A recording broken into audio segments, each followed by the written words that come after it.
ആ വികസന പ്രവർത്തനങ്ങളിൽ ഏറ്റവും കൂടുതൽ നേട്ടം ഉണ്ടായ ജില്ലകളിൽ ഒന്നാണ് നമ്മുടെ എറണാകുളം ജില്ല എന്നുള്ളത് നമുക്ക് അഭിമാനത്തോടെ ചൂണ്ടിക്കാണിക്കാൻ കഴിയും.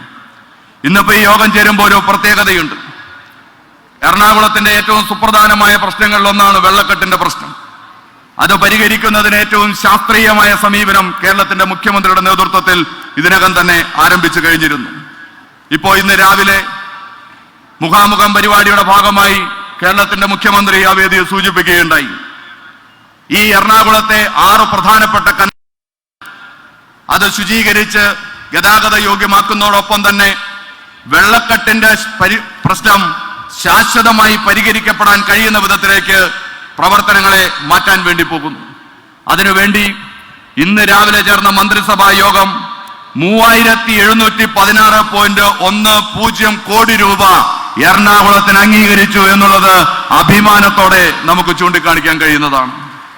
ഇത് മാത്രമല്ല, എറണാകുളത്തിന്റെ വികസനത്തിന് കഴിഞ്ഞ 9 വർഷക്കാലത്തേക്ക് കണ്ണോടിച്ചാൽ നിരവധിയായ കാര്യങ്ങളെ നമുക്ക് കാണാൻ കഴിയും. ഇപ്പൊ ക്യാൻസർ റിസർച്ച് സെന്റർ ജനങ്ങൾക്ക് തുറന്നു കൊടുക്കാൻ സൗകര്യപ്രദമാകുന്ന വിധത്തിലേക്ക് അതിന്റെ പ്രവർത്തനങ്ങൾ ആകമാനം പൂർത്തീകരിച്ചിരിക്കുന്നു. എറണാകുളം നിവാസികളായ നമ്മുടെ എല്ലാവരുടെയും നിരന്തരമായ ആവശ്യങ്ങളിൽ പ്രധാനപ്പെട്ട ഒന്നായിരുന്നു എന്നുള്ളത് കാണാൻ കഴിയും. നമ്മുടെ ജനറൽ ആശുപത്രിയുണ്ട്. വൈദ്യശാസ്ത്രത്തിന്റെ നേട്ടം പാവപ്പെട്ടവർക്കും പ്രാപ്യമാക്കാൻ കഴിയത്തക്ക വിധത്തിൽ അവയവം മാറ്റിവയ്ക്കൽ ശസ്ത്രക്രിയ പോലും നടത്താൻ കഴിയുന്ന വിധത്തിലേക്ക് രാജ്യത്തെ 1ാമത്തെ ആശുപത്രിയായി എറണാകുളം ജനറൽ ആശുപത്രിയെ മാറ്റാൻ കഴിഞ്ഞത് ഈ 9 വർഷക്കാലത്തിന്റെ നേട്ടങ്ങളിലെ പ്രധാനപ്പെട്ടതാണ് എന്ന് കാണാൻ കഴിയും. ഗവൺമെന്റ് മെഡിക്കൽ കോളേജിന്റെ നവീകരണം, പുതിയ കാലത്തിന്റെ സാധ്യതയ്ക്കനുസരിച്ചിട്ടുള്ള അതിന്റെ വികാസം എറണാകുളം ജില്ലയുടെ വികസന പ്രവർത്തനങ്ങളിലെ ഏറ്റവും പ്രധാനപ്പെട്ട ഒന്നാണ് എന്ന് നമുക്ക് കാണാം. മെട്രോയുടെ വികസനത്തിന്റെ കാര്യത്തിനകത്തുള്ള 2ാം ഘട്ടത്തിലേക്ക് കടന്നിരിക്കുന്നു. കാക്കനാട് IT സെക്ടറിലേക്ക് നമ്മുടെ മെട്രോ വികസിപ്പിക്കാൻ ആവശ്യമായ പ്രവർത്തനങ്ങളും നടപടികളുമായി മുമ്പോട്ട് പോകുകയും അതിന്റെ നിർമ്മാണം ആരംഭിക്കപ്പെട്ടിരിക്കുകയും ചെയ്യുന്നു എന്നുള്ളത് അഭിമാനകരമായ കാര്യമാണ്. രാജ്യത്താദ്യമായി വാട്ടർ മെട്രോ ഉണ്ടായപ്പോ അത് നമ്മുടെ കൊച്ചിക്കാണ് കിട്ടിയത്. രാജ്യത്തെ ആദ്യത്തെ വാട്ടർ മെട്രോ നമ്മുടെ കൊച്ചിയുടെയും രാജ്യത്തിന്റെയും അഭിമാനമായി ഉയർന്നു നിൽക്കുന്നത് നമുക്ക് കാണാൻ കഴിയും. മഴ പെയ്യുമ്പോ, കടൽ കയറുമ്പോ എല്ലാ കാലത്തും ചെല്ലാനത്തെ ജനവിഭാഗം അനുഭവിച്ചു കൊണ്ടിരുന്ന പ്രയാസങ്ങൾ നമ്മളെല്ലാവരും കണ്ടുകൊണ്ടിരുന്നതാണ്.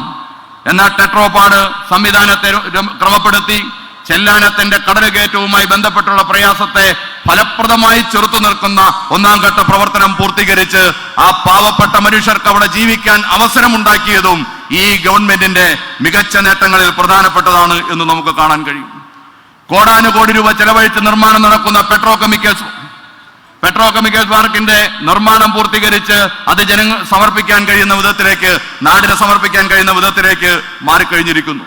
നമ്മുടെ അങ്കമാലിയുടെ ഭാഗമായ അയ്യമ്പുഴയ്ക്കകത്ത് വരാൻ പോകുന്ന ഗ്ലോബൽ സിറ്റി, അതിന്റെ പ്രവർത്തനങ്ങളിലേക്ക് കടക്കാൻ ആവശ്യമായ നിലയിലേക്ക് കാര്യങ്ങൾ പുരോഗമിച്ചിരിക്കുന്നു. പെരുമ്പാവൂർ റയോൺസും അതുമായി ബന്ധപ്പെട്ടുള്ള ഏക്കർ കണക്കിന് സ്ഥലങ്ങളും കഴിഞ്ഞ കുറേയേറെ കാലമായി കാട് പിടിച്ച് കിടക്കുകയാണ്. അവിടെ പുതിയ വ്യവസായം രൂപപ്പെടാൻ വേണ്ടി പോകുന്നു. പരിസ്ഥിതി സൗഹാർദ്ദമായ ഇലക്ട്രോണിക് പാർക്ക് പെരുമ്പാവൂർ റയോൺസിന്റെ സ്ഥലം ഏറ്റെടുത്ത് നിർമ്മിക്കാൻ ആവശ്യമായ എല്ലാ പ്രവർത്തനങ്ങളും പൂർത്തീകരിച്ചു കഴിയുന്ന നിലയിലേക്ക് നമുക്ക് മാറാൻ കഴിഞ്ഞിരിക്കുന്നു. മാലിന്യ സംസ്കരണത്തിന് ലോകത്തിന്റെ മാതൃക ഏതെന്ന് ചോദിച്ചാൽ ആഫ്റ്റർ ബിഫോർ എന്ന് പറഞ്ഞ് 2 പടം കൊടുത്തുകൊണ്ട് ലോകത്തേക്ക് അഭിമാനപൂർവ്വം നമുക്ക് ചൂണ്ടിക്കാണിക്കാൻ കഴിയത്തക്ക വിധത്തിലേക്ക് ബ്രഹ്മപുരം മാറുമ്പോ ആ ബ്രഹ്മപുരം പദ്ധതിയെ വിജയിപ്പിക്കുന്നതിന് നേതൃത്വം കൊടുക്കുകയായിരുന്നു കേരളത്തിലെ ഗവൺമെന്റും കൊച്ചിൻ കോർപ്പറേഷനും എന്നുള്ളത് അഭിമാനത്തോടെ ഈ ജനങ്ങൾക്ക് മുമ്പാകെ നമുക്ക് ചൂണ്ടിക്കാണിച്ചു കൊടുക്കാൻ കഴിയുന്ന കാര്യമാണ്.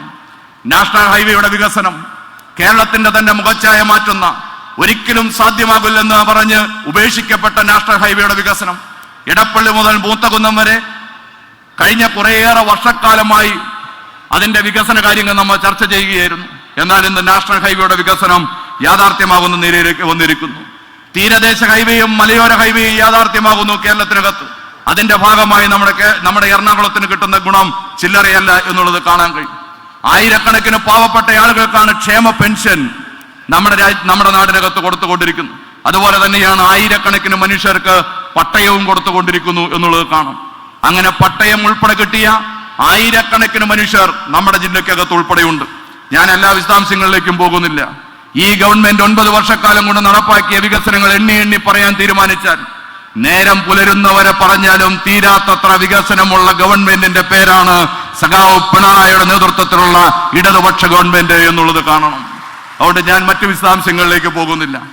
ആ ഗവൺമെന്റിന്റെ രണ്ടാം സർക്കാരിന്റെ 4ാം വർഷവും തുടർച്ചയായ സർക്കാരിന്റെ 9ാം വർഷവും നമ്മൾ ആഘോഷിക്കുമ്പോൾ അഭിമാനത്തോടെയാണ് ജനങ്ങളെ നമ്മൾ അഭിസംബോധന ചെയ്യുന്നത്.